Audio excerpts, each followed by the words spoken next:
시간에 예배를 위해서 같이 기도하겠습니다. 한 가지 기도 제목을 드리겠습니다. 하나님, 우리 예배에 기름을 부어주시고 우리 예배에 은혜를 부어주시옵소서.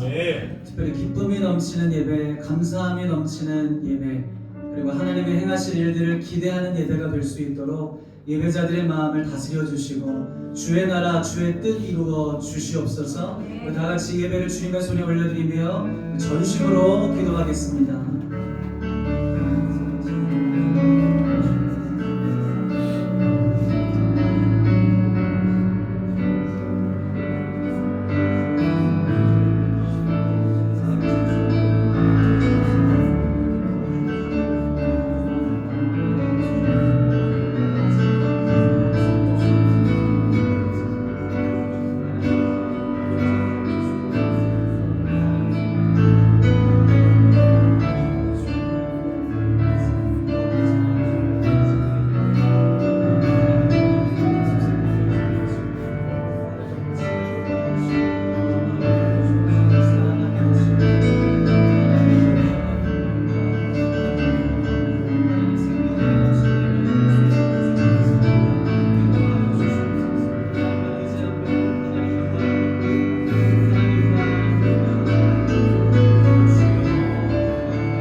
보이지 않는 영원함과 홀로 하나이신 하나님, 모든 영광과 존귀를 주께 영원히. 보이지 않는 영원함과 홀로 하나이신 하나님, 모든 영광과 존귀를 주께 영원히. 다시 한번 보이지 않는 영원함과 홀로 하나이신 하나님, 모든 영광과 존귀를 주께 영원히.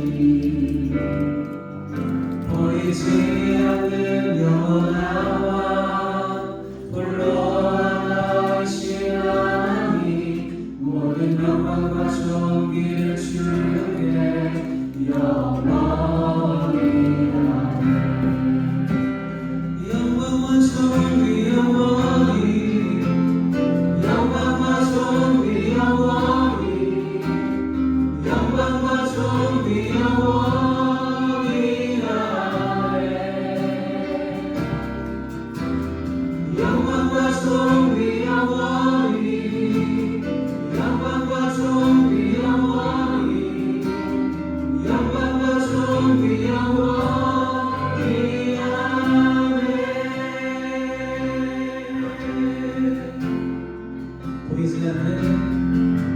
보이지 않는 영원함과 홀로 하나이신 하나님, 모든 영광과 존귀를 주께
자, 오늘도 우리 예배 가운데 임하시는 주님 앞에 두 손을 들며 영광과 존귀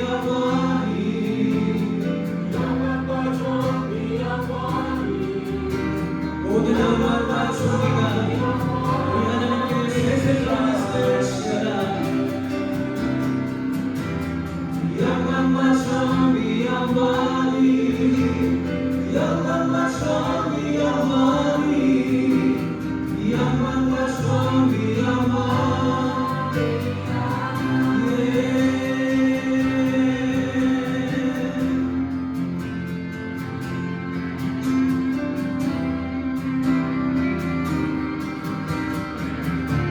하나님, 우리가 우리 인생의 모든 권력을 주님 앞에 내려놓고 주님 앞에 나아갑니다. 모든 영광과 존귀를 받아 주시옵소서.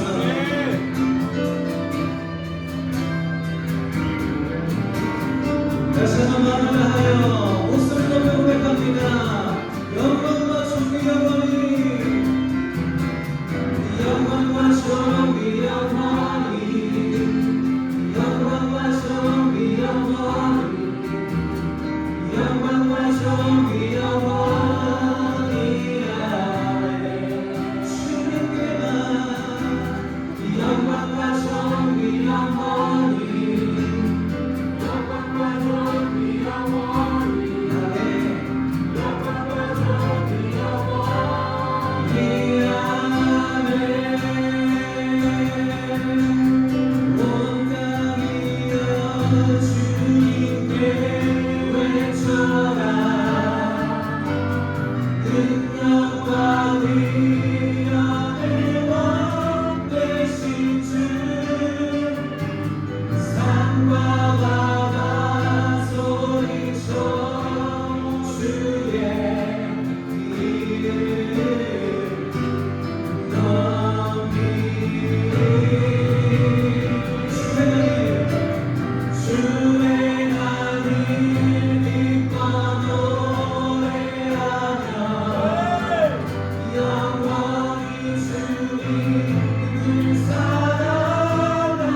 이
내 찬송아 그 이름의 생명이 내 삶의 이유라 오직 주만 오직 주만 따라갑니다 오직 주만 높이 받으소서 내 평생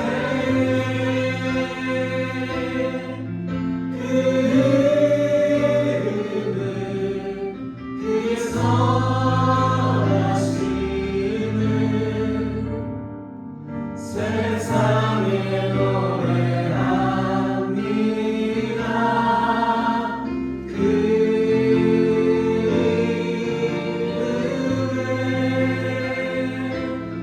그 신능력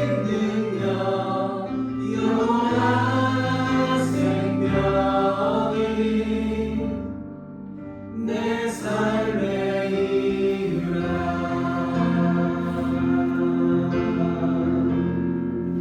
내가 살아주나 내가 살아주나 그 이름을 내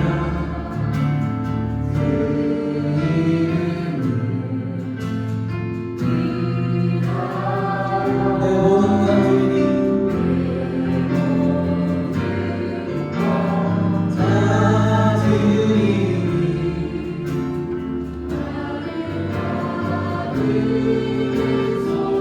오직 주만 따라갑니다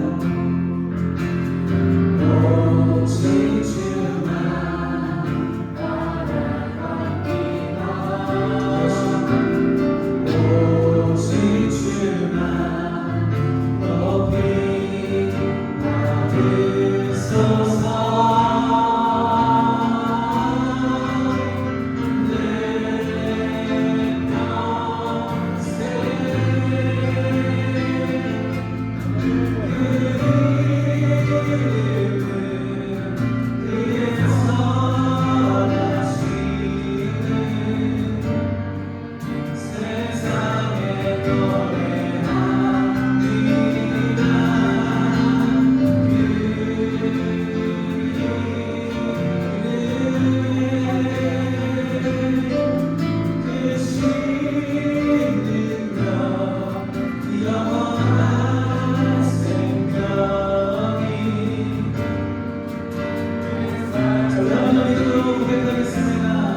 내 평생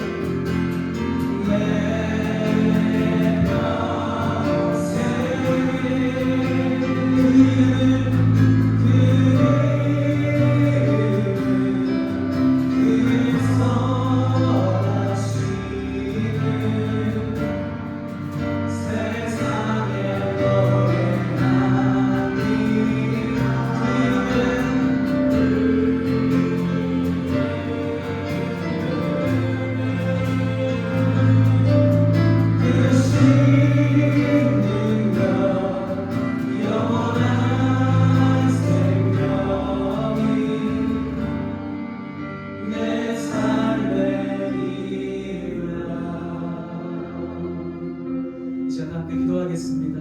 하나님의 선하심과 인자하심이 반드시 우리와 함께 하시니 하나님 우리가 세상에 주의 선하심을 노래하는 교회 되게 하여 주시옵소서. 아멘. 주님의 크신 능력을 선포하며 하나님의 영광을 자랑하는 위너스 교회 될 수 있도록 또한 우리가 되도록 인도하여 주시옵소서. 아멘. 이 시간 함께 두 손을 들고 주여 한번 노래 짓고 기도하겠습니다. 주여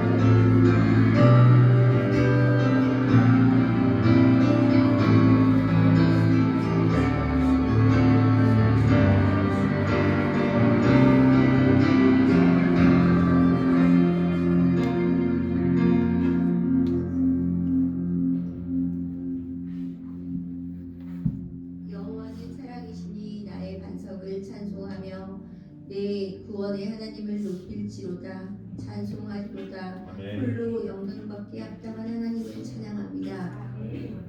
은혜와 자비의 하나님, 거룩하고 복된 주일을 허락하셔서 주님의 자녀로 예배의 자리에 있게 하심을 감사합니다.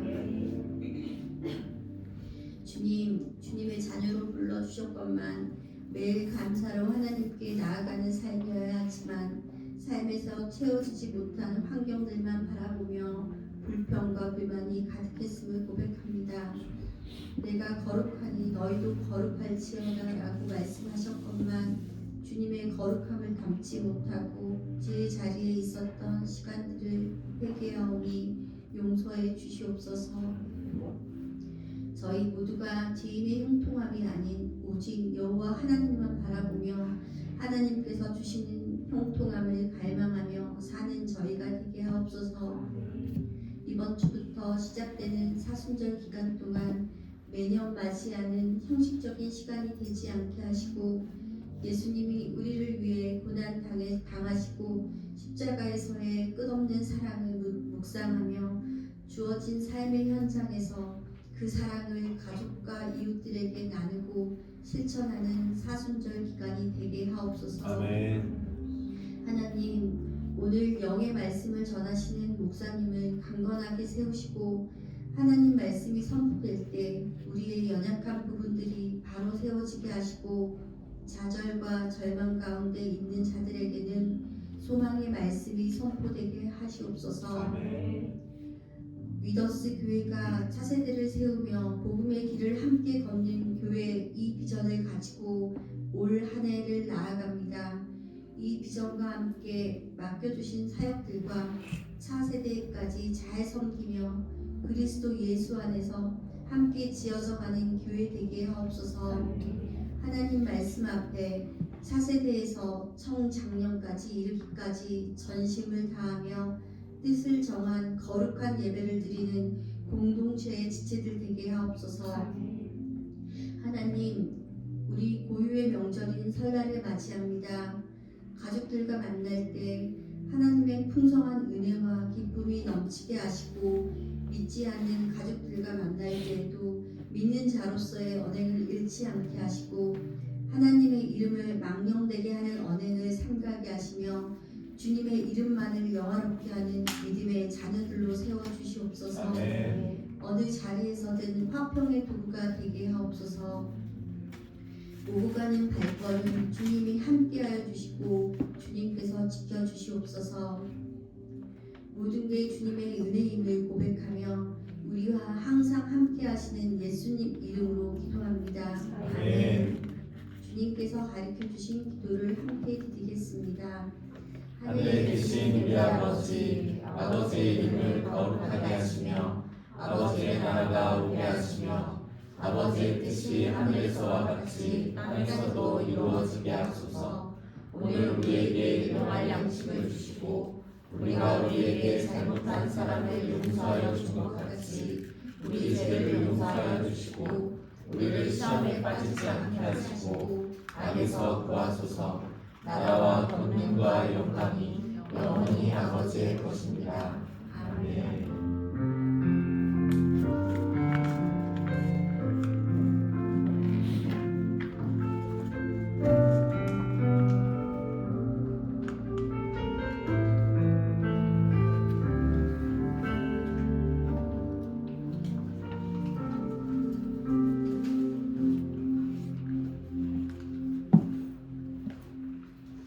오늘 우리에게 주신 하나님 말씀을 보겠습니다. 마가복음 4장 1절부터 34절까지 말씀입니다. 오늘 우리에게 주신 하나님 말씀 마가복음 4장 1절부터 34절까지 말씀인데요. 그 가운데 우리 33절과 34절만 함께 봉독하도록 하겠습니다. 마가복음 4장 33절과 34절 우리 다 같이 한 목소리로 읽겠습니다. 시작.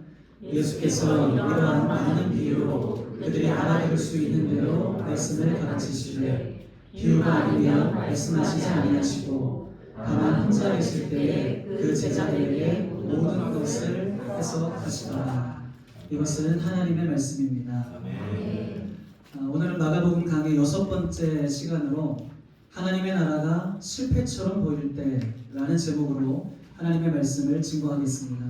사랑하는 성도 여러분, 하나님의 나라를 선포하신 예수님의 사역에 있어서 그 중심이 되는 것 중에 하나는 가르치는 일이었습니다. 마태가 이 사실을 분명하게 기록해 놓았는데요. 다 같이 마태복음 9장 35절을 읽도록 하겠습니다. 시작.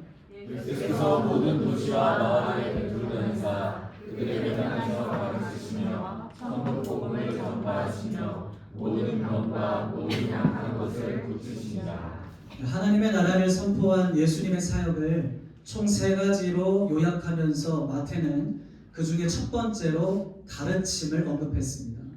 여러분, 이렇듯 예수님은 많은 시간을 할애하셔서 하나님의 나라에 대해, 복음에 대해, 그리고 천국 백성의 삶에 대해 진리를 가르치셨습니다. 그 진리로 사람들을 이끄셨고 진리로 영적인 일치를 추구하신 것인데요. 그런데 우리가 함께 보고 있는 마가복음을 보면 이 가르침의 내용이 거의 나오지가 않습니다.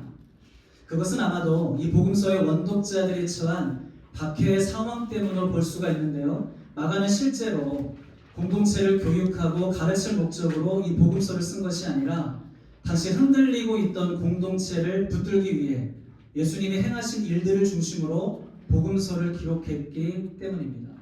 자, 그런데 놀랍게도 마가복음 4장을 보면 예수님의 가르침이 거의 한 장 전체를 차지합니다. 여러분, 이것은 우연이 아닙니다. 의도가 있는 마가의 기록이라고 봐야 하는 것입니다.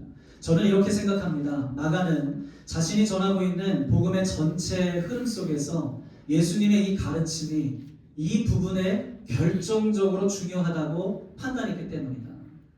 제가 이렇게 생각하는 이유는요, 마가가 지금까지 복음서를 들려주고 있는 전개 방식 때문입니다. 자, 이게 무슨 말인지 설명을 드리겠습니다. 여러분, 지금까지 마가가 우리에게 전해준 복음의 내용은 크게 2가지로 요약할 수가 있습니다.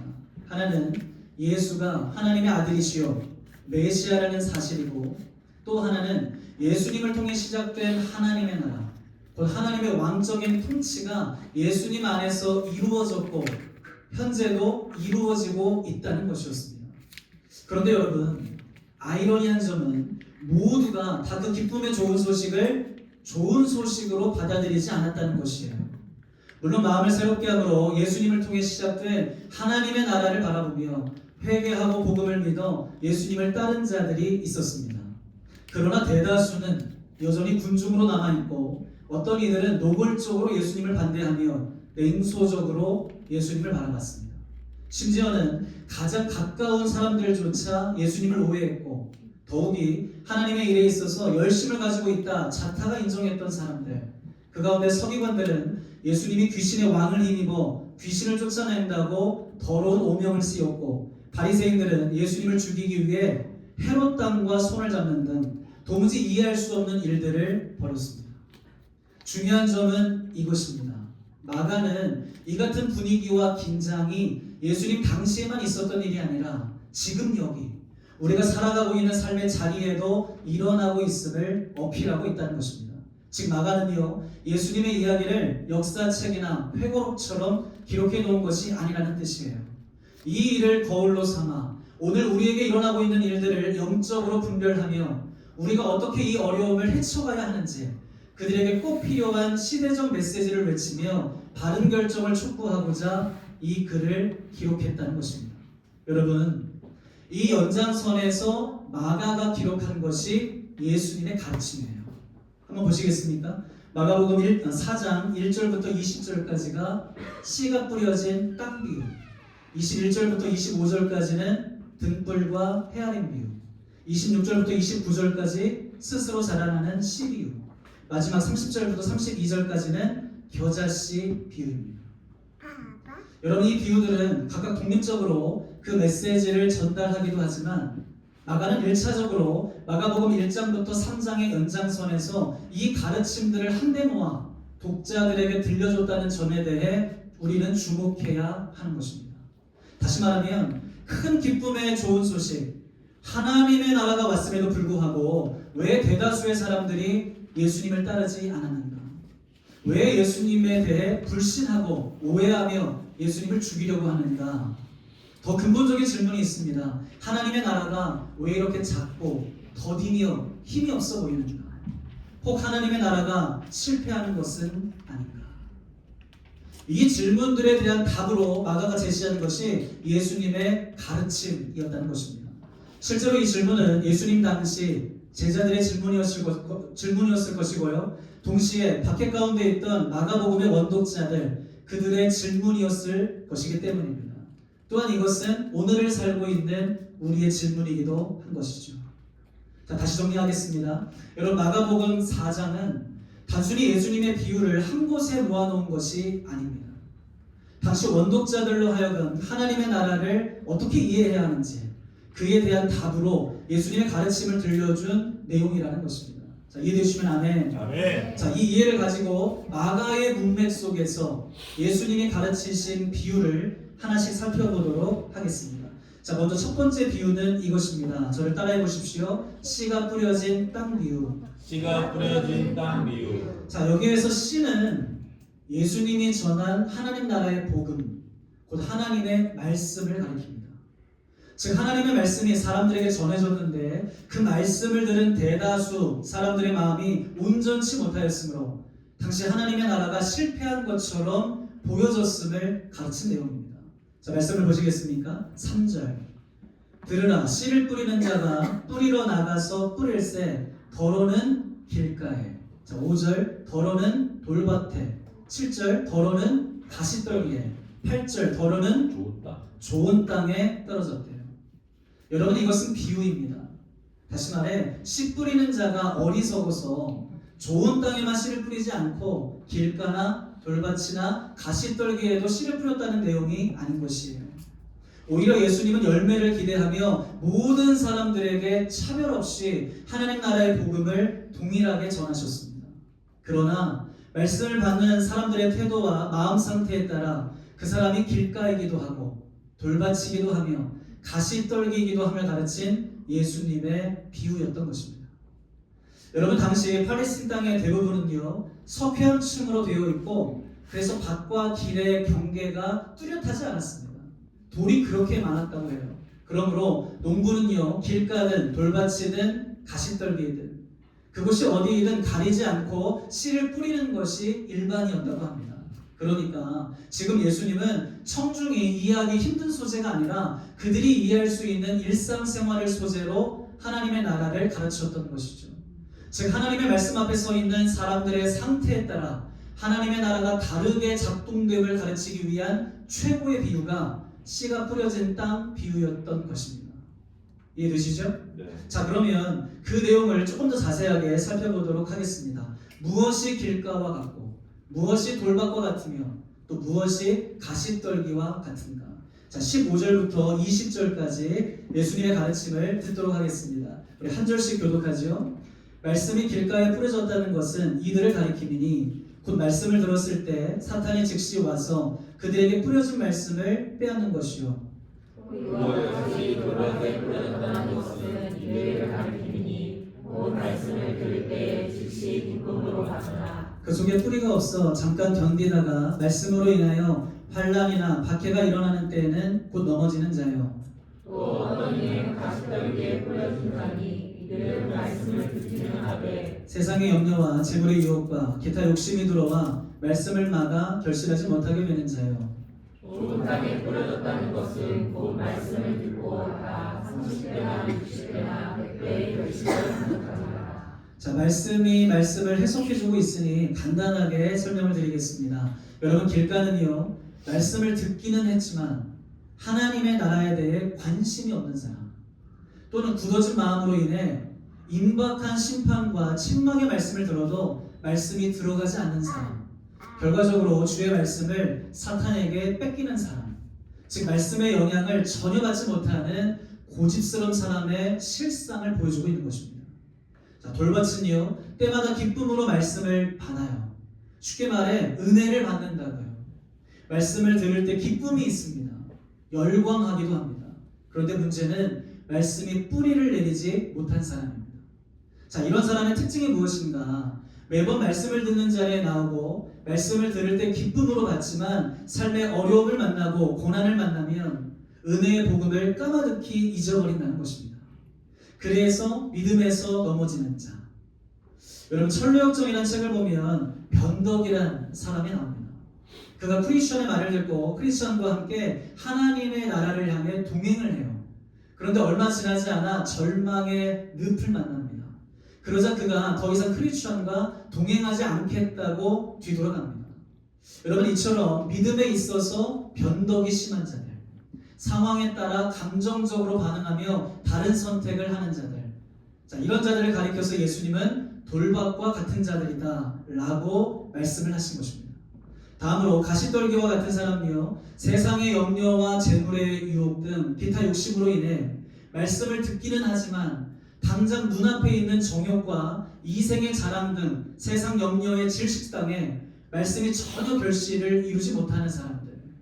그러니까 말씀을 듣기는 합니다.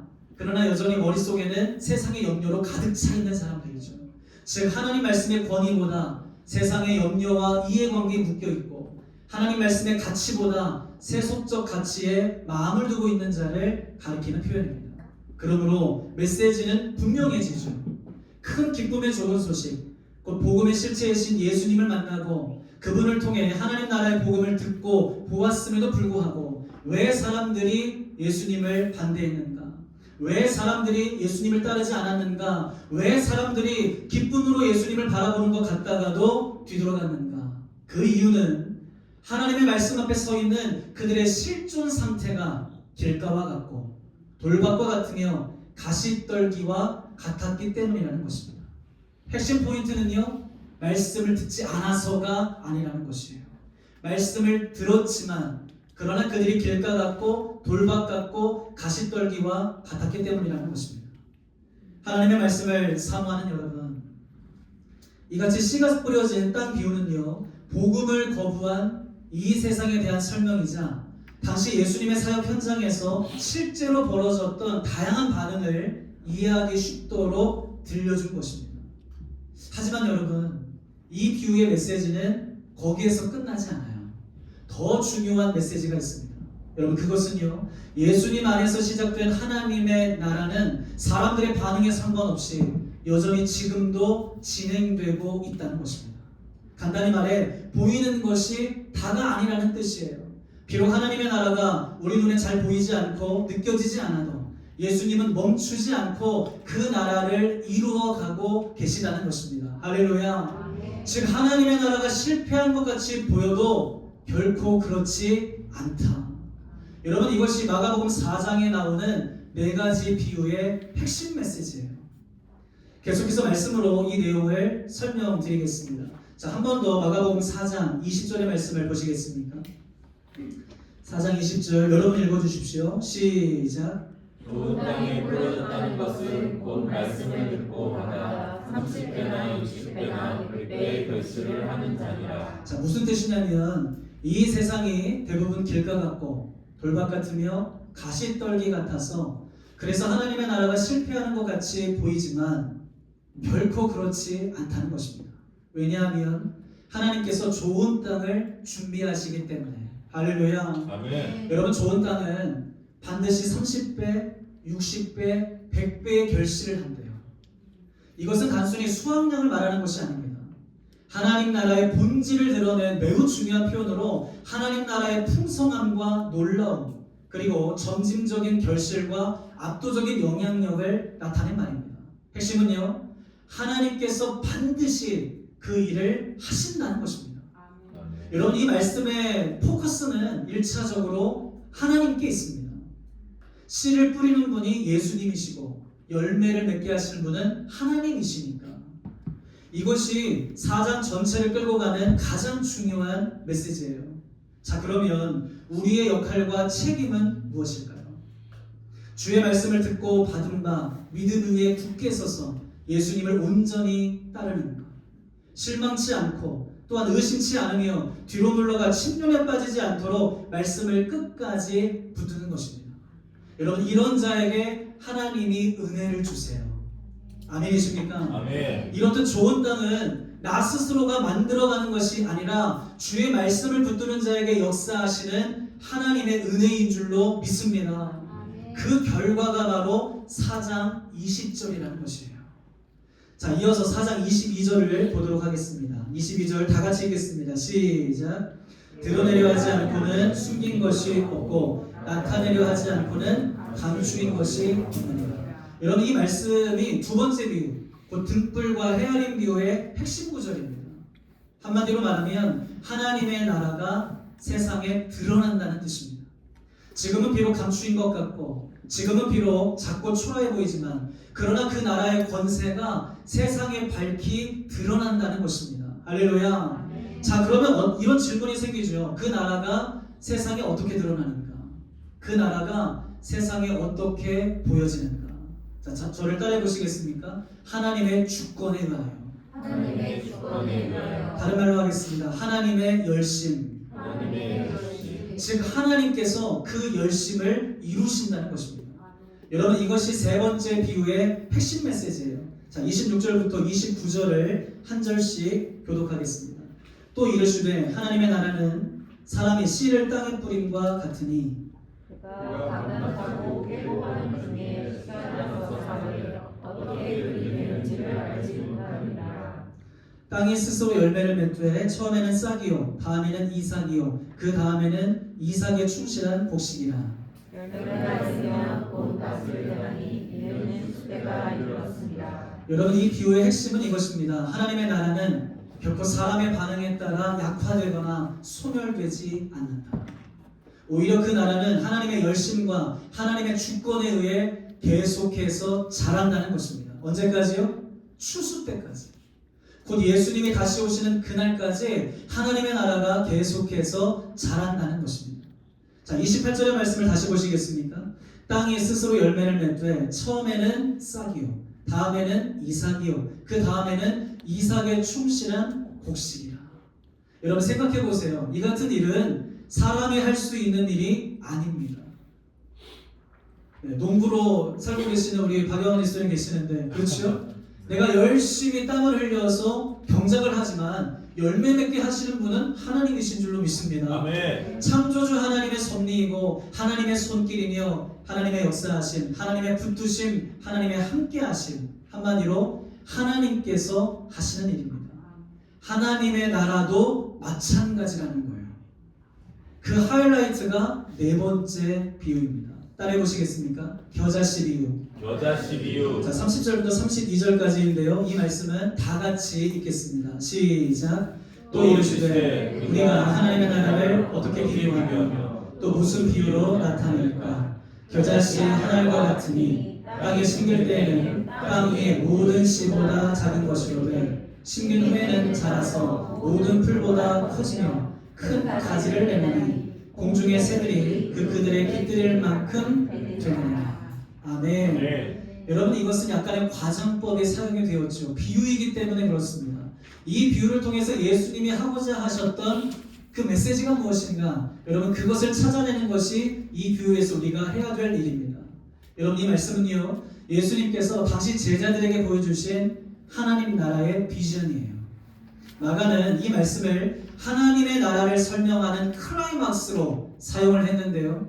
마가복음 16장 15절을 보면 부활하신 예수님께서 제자들에게 이와 같이 마지막 명령을 하셨습니다.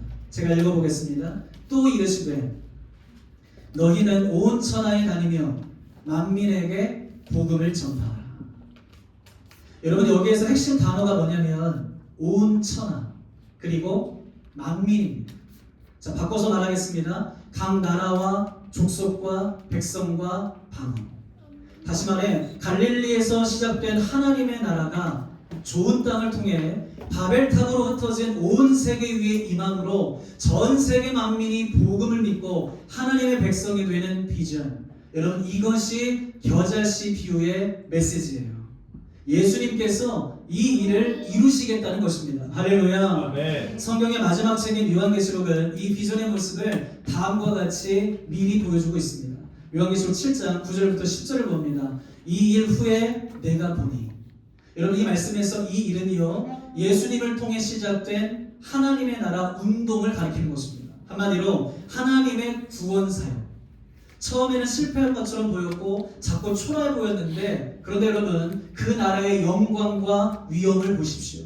2일 후에 내가 보니 각 나라와 족속과 백성과 방언에서 아무도 능히 셀 수 없는 큰 무리가 나와 흰 옷을 입고 손에 종려나무 가지를 들고 보좌 앞과 어린 양 앞에 서서 큰 소리로 외쳐 이르되, 다 같이 시작.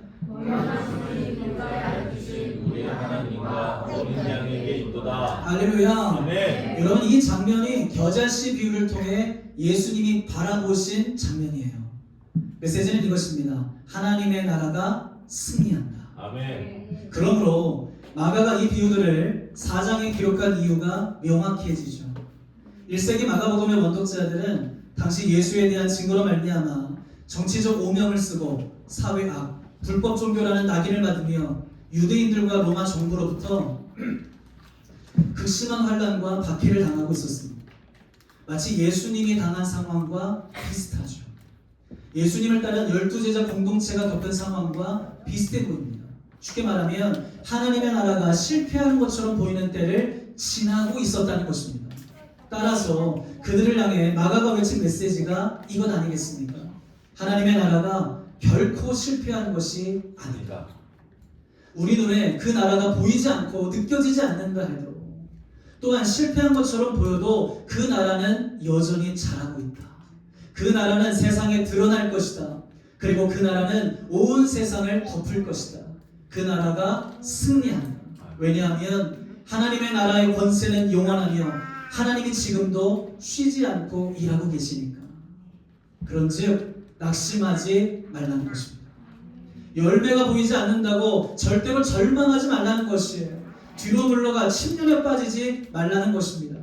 하나님의 나라는 영원하며 그의 통치는 대대에 이를 것이니까, 그러므로 믿음으로 그 나라를 바라보며 하나님 말씀에 뿌리를 내려 인내함으로 오늘을 살아가라. 예배자 여러분, 이것이 1세기 그리스도인들을 향해 마가가 외친 메시지였던 것입니다. 분명 원독자들은 그렇게 이 본문을 읽었을 것이에요. 제가 설교를 준비하다가 한 자료를 보았는데요, 이런 내용이 적혀 있었습니다.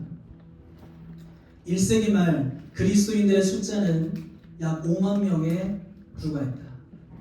기독교에 대한 박해가 오랫동안 진행되어 순교와 배교가 반복되었다.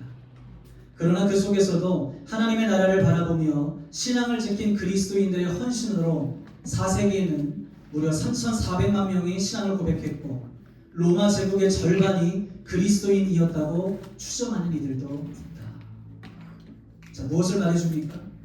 겨자씨 같던 하나님의 나라가 예수님이 말씀하신 것과 같이 로마 제국의 심장을 뒤흔들어 놓았다는 것입니다. 바꿔 말하면 믿음을 지킨 그리스도인들이 좋은 땅이었음을 하나님께서 드러내신 것입니다. 아멘. 중요한 것은 이것입니다. 이 구원의 역사가 점진적으로 결실하여 우리에게까지 흘러왔고, 지금도 여전히 그 나라의 역사가 일어나고 있다는 것이에요. 아멘. 언제까지요? 예수님이 다시 오시는 그날까지. 아멘. 여러분, 이것이 큰 그림이에요. 성도가 바라봐야 하는 하나님 나라의 비전.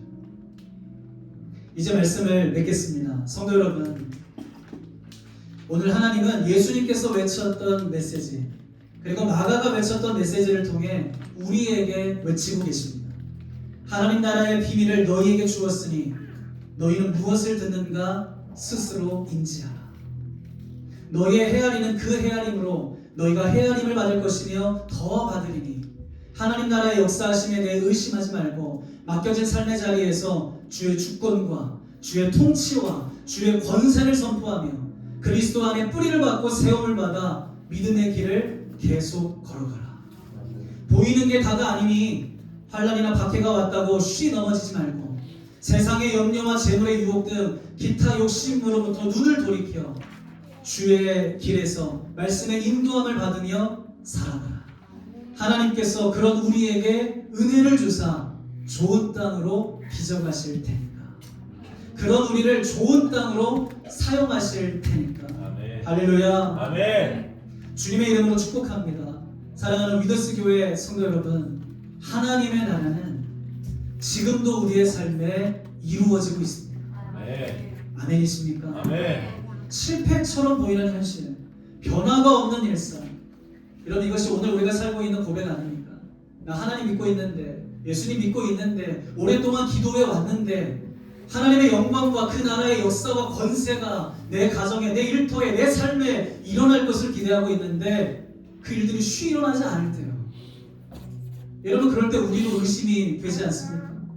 실패처럼 보이고 변화가 없는 일상 때문에 우리가 고민하고 번뇌하면서 살아갈 때가 있습니다. 그러나 여러분 기억하세요. 그것이 결코 하나님 나라의 실패를 의미하지 않는다는 사실. 오히려 그 자리는 하나님의 나라, 하나님의 열심, 하나님의 왕적 통치를 경험하는 은총의 자리가 될 것입니다. 그런지 우리 눈에 보이지 않지만 그러나 오늘도 역사하고 계신 하나님의 나라, 그 나라를 바라봄으로 계속해서 주 안에 거하시기를 바랍니다. 아멘. 불안이 아니라 신뢰로, 조급함이 아니라 인내함으로, 의심이 아니라 소망으로 살아가는 여러분 모두가 되시기를 우리 주 예수 그리스도의 이름으로 축원드립니다. 아멘. 다 같이 찬양하고 기도하겠습니다.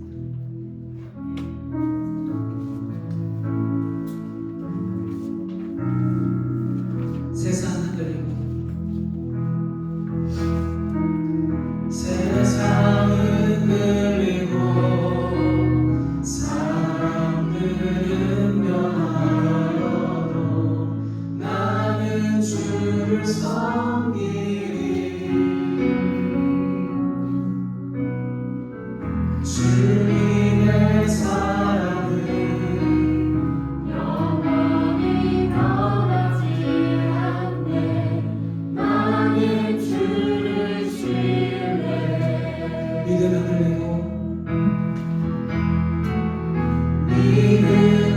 흘리고 사람들 주를 떠나도 나는 주를 섬기리. 주님의 나라는 영원히 살아. 아멘. 나는 주를 신뢰해. 나는 주를 신뢰해. 자, 두 손 들고 고백하겠습니다. 오직 의에 오직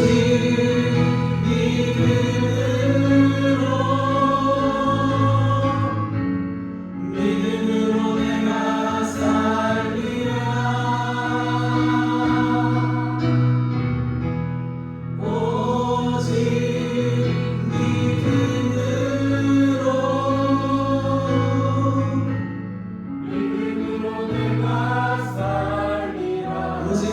믿음으로 내가 살리라.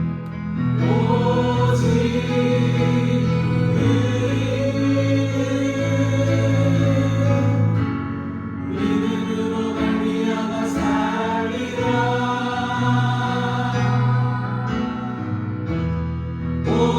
오직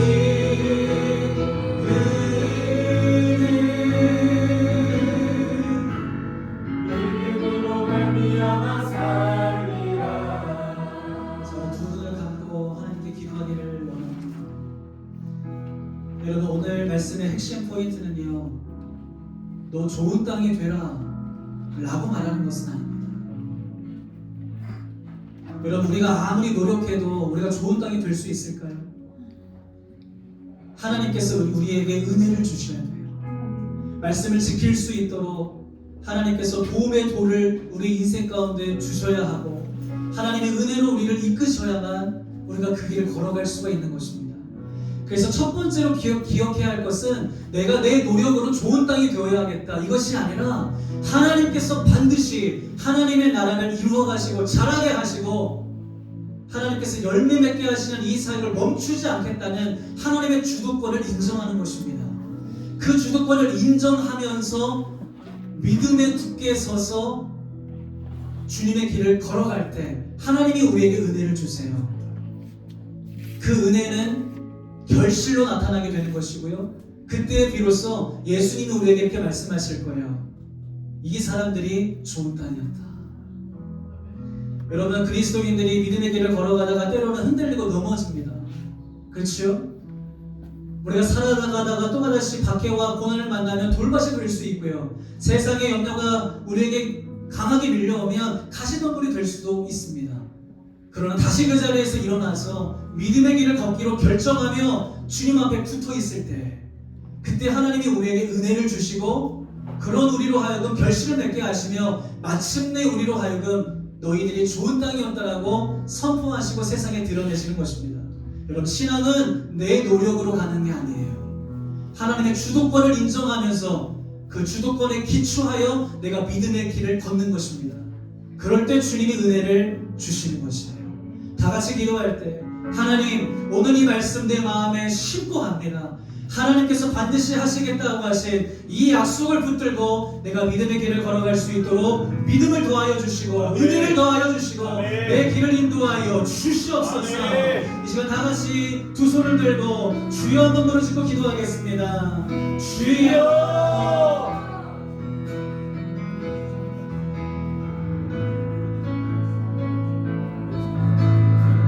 씨를 뿌리는 분이 예수님이시고 열매를 맺게 하시는 분이 하나님이신 줄로 믿습니다. 하나님, 세상이 다 길과 같고 돌밭 같고 가시덤불 같아도 그러나 말씀을 뿌리시는 성령의 사역은 여전히 멈추지 않고 계속되고 있는 줄로 믿습니다. 하나님의 나라는 멈춘 것이 아니라 쇠약해지는 것이 아니라 하나님 겨자씨 이와 같이 스스로 자라나는 신이와 같이 계속해서 자라나 하나님 온 세계 열방 가운데 하나님께로 돌아오는 놀라운 은혜가 있을 줄로 믿습니다. 아버지 하나님, 우리가 해야 될 역할과 책임은 무엇인가? 하나님의 주도권을 인정하며 하나님, 때로는 어려움이 찾아와도 하나님, 세상의 유혹이 몰려와도 그래도 거기에 흔들리지 않는 믿음을 가지고 주의 말씀 앞에 서서 하나님 인내함으로 살아가는 것인 줄로 믿습니다. 좋은 마음으로 주님의 말씀을 받게 하여 주옵소서. 그리고 그 말씀을 따라서 한 걸음 한 걸음 주님과 함께 동행하는 인생을 살게 하여 주시옵소서. 그런 자에게 하나님이 은혜를 주시고 그런 자로 하여금 하나님께서 열매 맺게 하시며 그런 자를 좋은 땅이었다고 하나님께서 세상에 드러내실 줄로 믿습니다. 아버지 하나님, 오늘 우리가 그런 믿음으로 살기를 소망하오니 아버지 하나님, 우리의 기도를 들으시고 응답하여 주시옵소서.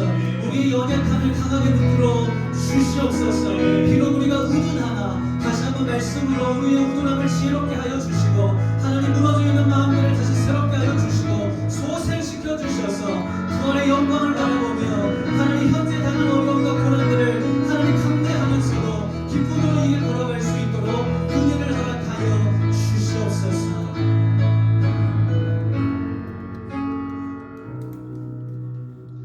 우리 한 가지만 더 같이 기도하기를 소망합니다. 이제 이번 주가 설 명절인데요. 같이 기도할 때 하나님, 우리의 가정이 하나님께서 머무시고 임재하시는 신령한 집이 되게 하여 주시고 하나님께서 복을 내리시고 지키시고 은혜와 평강을 부으시는 하나님 그 은총의 자리가 될 수 있도록 인도하여 주옵소서.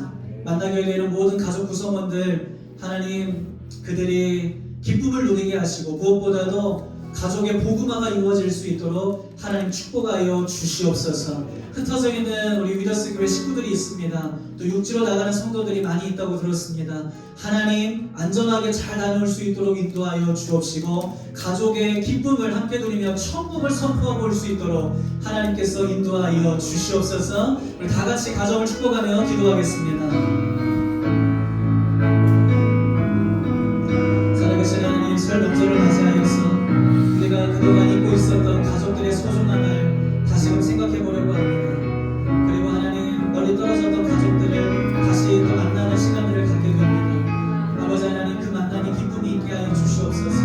사랑이 넘치게 하여 주옵소서. 영원하게 나를 지키시고 그 모든 가정들을 지키시며 복을 내리시길 원하며 영원한 그 얼굴을 비추사 은혜 베푸시길 원하며 영원한 그 얼굴을 모든 가정들에게 향하여 대사 평강 주시기를 원하며 아버지 하나님, 모든 가정들마다 주의 은혜가 넘치게 하시고 천국을 맛보아 알게 하여 주시며 주의 선함과 인자하심을 알게 하여 주옵시며 특별히 가족 복음화가 이루어질 수 있도록 주님께서 인도하여 주시옵소서.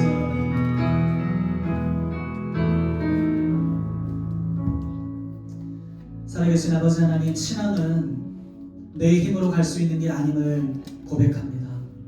우리가 예수님 안에 거해 있지만 내가 좋은 땅으로 살아갈 수 있는 것은 내가 좋은 땅이 되어야지, 내가 말씀 지켜야지, 내가 열심히 해봐야지, 그렇게 해서 되는 것이 아니라 나 같은 자도 옥토로 변화시키고 빚어가시는 하나님의 역사하심, 하나님의 손길을 인정하며 하나님의 주도권에 기대어서 나 또한 믿음으로 살아가는 몸부림이 있을 때 하나님께서 이루시는 일인 줄로 믿습니다. 하나님, 오늘 이 진리를 마음에 품고 돌아가는 성도들, 주님의 열심을 기대하고 주님의 열심을 바라봄으로 믿음의 길 걸어갈 수 있도록 인도하여 주시옵소서. 그래야 여기 있는 모든 성도들, 너희들이 옥토였다, 너희들이 좋은 땅이었다, 우리 예수님께 인정받는 성도들 다 될 수 있도록 인도하여 주시고, 또한 우리 교회 겨자씨처럼 이제 막 시작되었지만 그러나 하나님이 우리에게 보여주신 겨자씨 이후의 환상처럼 하나님, 많은 사람들이 주께로 돌아와 함께 하나님을 예배하고 기쁨을 누릴 수 있는 하나님, 그런 교회가 될 수 있도록 주님 우리를 사용하여 주시옵소서. 우리의 시간과 물질을 구별하여 주님 앞에 올려드리오니 하나님 받아주시고 오병이어의 기적을 베풀어 주시옵소서. 이 모든 강구 살아 역사하시는 예수님의 이름으로 기도합니다. 아멘. 우리 옆에 있는 분들이 이렇게 축복했으면 좋겠습니다. 하나님의 당신과 함께 하십니다.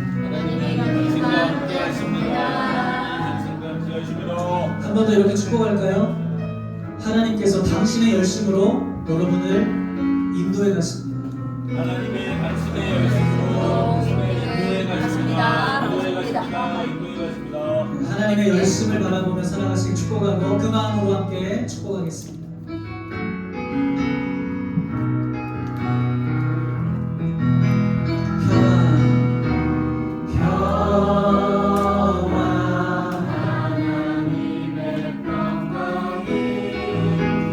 당신의 삶에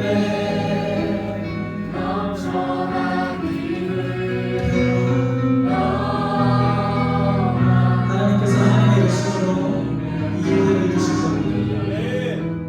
당신의 삶에 가득하기를.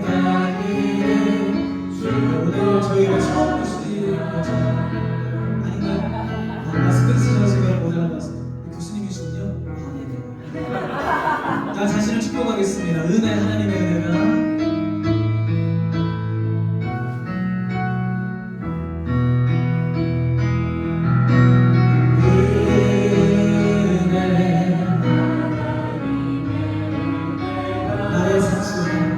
나의 삶 속에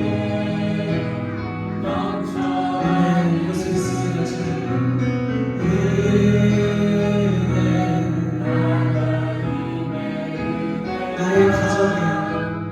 나의 가정에 가득하기를 축복합니다.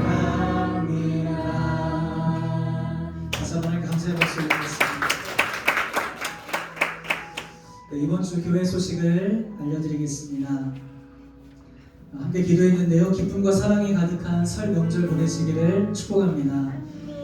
작년에는 우리가 명절을 맞이하면 다 같이 2부 순서로 갖고 그랬었는데 이번에는 특별히 육지로 올라가시는 가정들이 많더라고요. 오늘 또 식사하시고 오후 비행기로 출발하시는 가정들도 여럿 있다고 들어서 오늘 따로 2부 순서를 공식적으로 갖지는 않도록 하겠습니다. 다만 식사가 준비되어 있으니까 맛있게 드시고 교제하시다가 돌아가시면 되겠습니다. 저는 수요일날 제1수요일 예배가 있어서 수요 예배까지 다 준비하고 예배 마치고 저는 금요일을 좀 해서 육지에 다녀오려고 합니다. 그래서 같이 기도해 주시면 좋겠습니다. 엎드린 금요 아침 기도회가 금요일 오전에 있다는 거 기억해 주시길 바라고요. 2월 페이스 투 페이스 정기 집회가 2월 27일 날 있습니다. 이것도 기억해 주시기를 바랍니다. 사순절 안내를 좀 드리도록 하겠습니다. 이번 사순절이 무엇인가 제가 주보에 좀 적어놨는데요. 한번 읽어볼까요? 사순절은 읽어볼까요? 시작. 사순절은 부활절을 기준으로 역산하여 주일을 뺀 40일간의 기간을 말합니다. 네, 그래서 우리가 40일의 기간을 사순절이라고 말합니다. 올해는 2월 18일부터 4월 4일까지가 사순절입니다. 그래서 처음 시작하는 날을 전통적으로 제2수요일, 참회 수요일이라고 해서 지켜오고 있었는데요. 저희 교회는 특별히 이 날을 좀 지키면서 사순절을 시작하려고 합니다. 그래서 2월 18일 수요일 날 예배가 있습니다. 저녁 7시 30분 오실 때는 검은색 옷을 입고 오시면 감사하겠습니다. 그리고 이번 25년도에는 저희가 26년도 이번 사순절에는 제가 사순절 40일 순례자의 여정이라고 하는 이 철로역정 묵상집을 가지고 함께 경건의 시간들을 보내려고 합니다. 철로역정이라는 책을 다 들어보셨죠? 네, 제가 소개를 좀 해놨는데 간단하게 말씀드리면요, 성경 다음으로 가장 많이 인쇄된 책이라고 알려져 있습니다. 또 17세기 이후에 기독교 복음의 정신을 대표하는 기독교 고전으로 모든 성도들이 반드시 읽어야 하는 필독서로 꼽히고 있는 책이고요. 또 그리스도인의 신앙 여정을 그려주면서 우리로 하여금 천성을 향해 바라보며 믿음의 완주를 북돋아주는 그런 책으로 잘 알려져 있습니다. 철로역정이라는 책 혹시 구입할 수 있는 분들은 구입해서 이 기회를 통해 보시기를 바라고, 그리고 그 책을 40일 묵상집으로 만든 것이 이 묵상집입니다. 그래서 예배 후에 여러분 가실 때에 이 책을 한 권씩 다 나눠드릴 거예요. 그래서 이 책을 보시면 어떻게 활용을 해야 되는지 자세하게 잘 나와 있습니다. 그래서 묵상을 할 수 있도록 글이 잘 정리가 되어 있고, 그리고 그 옆에는 우리가 그 말씀을 필사할 수 있는 란도 있고, 또 여러 가지 질문들도 있습니다. 묵상할 수 있는 포인트도 적혀 있어서 여러분들이 이 묵상집을 가지고 40일의 시간을 보낸다면 아마 순례자의 길을 걸어가는 우리에게 있어서 굉장히 유익하고 큰 도움이 되지 않겠는가, 이렇게 생각을 해봅니다. 3월부터는 이제 목장 모임을 시작하게 되는데, 또 목장 모임 때에도 이 철로역정에 대한 묵상들을 여러분 함께 나누시면서 은혜를 나누시면 좋을 것 같습니다. 더불어서 고난주간 말씀기도회가 3월 30일부터 있다는 것도 안내를 해드리도록 하겠습니다. 나머지 광고는 여러분 주보를 참조해 주시기 바랍니다. 자, 그럼 이제 다 같이 일어나셔서 우리 마지막 우리의 고백을 주님께 올리며 나아가도록 하겠습니다.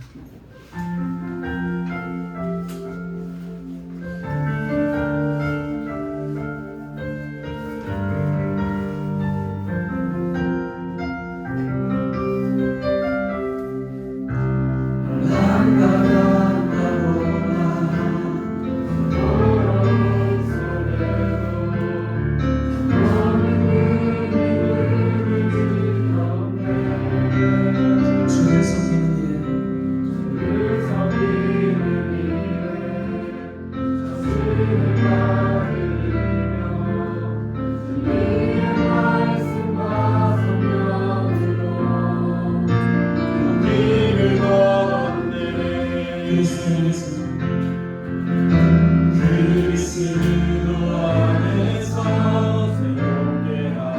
그리스도로 인하여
이제는 우리를 구원하신 예수 그리스도의 은혜와 하나님의 극진하신 사랑하심과 오늘도 진리를 깨닫게 하시고 진리를 붙들며 살아가게 하시는 보혜사 성령님의 함께 하심이 오늘 주님 앞에 나와 예배드리며 삶의 자리로 돌아가는 위더스 교회 모든 성도들 머리머리 위에 그리고 흩어져 있는 모든 식구들 가운데 이제로부터 영원토록 함께 없으기를 간절히 축원하옵나이다. 아멘. 아멘.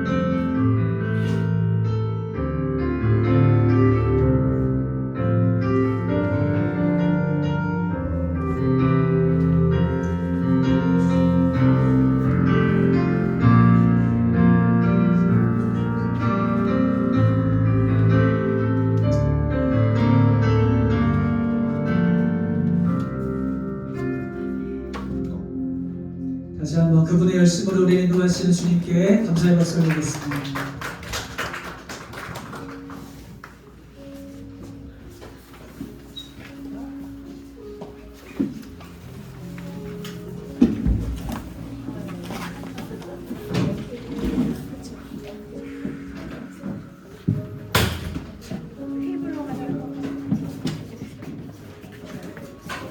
예.